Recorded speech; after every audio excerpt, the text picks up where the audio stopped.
Heart beat বাড়িয়ে দেয়া এক দল বাংলাদেশ, এমনটাই বলছেন সমর্থকরা। আরও একবার তীরে এসে তড়িডোবা টাইগারদের নিয়ে হতাশা প্রকাশ করেছেন সমর্থকরা।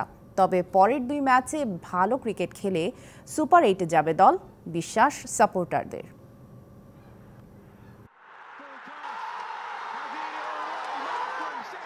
মাহমুদুল্লাহ রিয়াদের এই শটে উল্লাসে মেতেছিলেন সমর্থকরা। বাউন্ডারি লাইনে ক্যাচ আউটে নেমেছে নীরবতা। মাহমুদুল্লাহ নিজেও দিয়েছেন মাথায় হাত, আর তাতেই তীরে এসে আরও একবার তড়ি ডুবল বাংলাদেশের।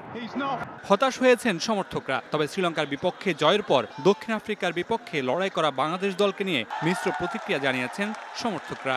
আসলে বাংলাদেশ এই পিচ তুলনায় ভালো খেলছে, ঠিক আছে, তবে মিডল অর্ডার ব্যাটসম্যানগুলো আরেকটু সচেতন হওয়ার দরকার ছিল। ব্যাড লাক বলবো, কারণ শেষ মুহূর্তে আমাদের মাহমুদুল্লাহ যে শটটা মারছে একটুর জন্য আমরা 6টা হয় নাই। আমরা 6টা যদি হতাম তাহলে আজকে ম্যাচটা জিততাম। হৃদয়ের আউটটা আমার কাছে অনেকটা বায়াস মনে হয়েছে অনেকের কাছেই, কারণ আউটটা আসলে এটা আম্পায়ার গল হিসেবে হয়েছে। আই থিঙ্ক এটা আউট হওয়ার মতো না, ওখানে আসলে আমরা হেরে গেছি।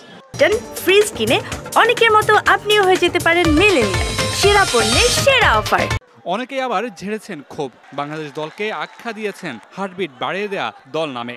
বাংলাদেশের সাথে সবসময় এরকমই হচ্ছে, প্রতিবারে আশা নিয়ে দেখি শেষ মুহূর্তে এসে মানে জিতবো এই সময় এসে হেরে যায়। বাংলাদেশ বরাবরই মানুষের হার্টবিট বাড়াই দেয়। বাংলাদেশের মানুষকে পরবর্তী ম্যাচও অনেক সহজ ম্যাচ হলেও হার্টবিট বাড়াইয়ে জিতবো, আর নইলে হার্টবিট বাড়াই হেরে যাবো।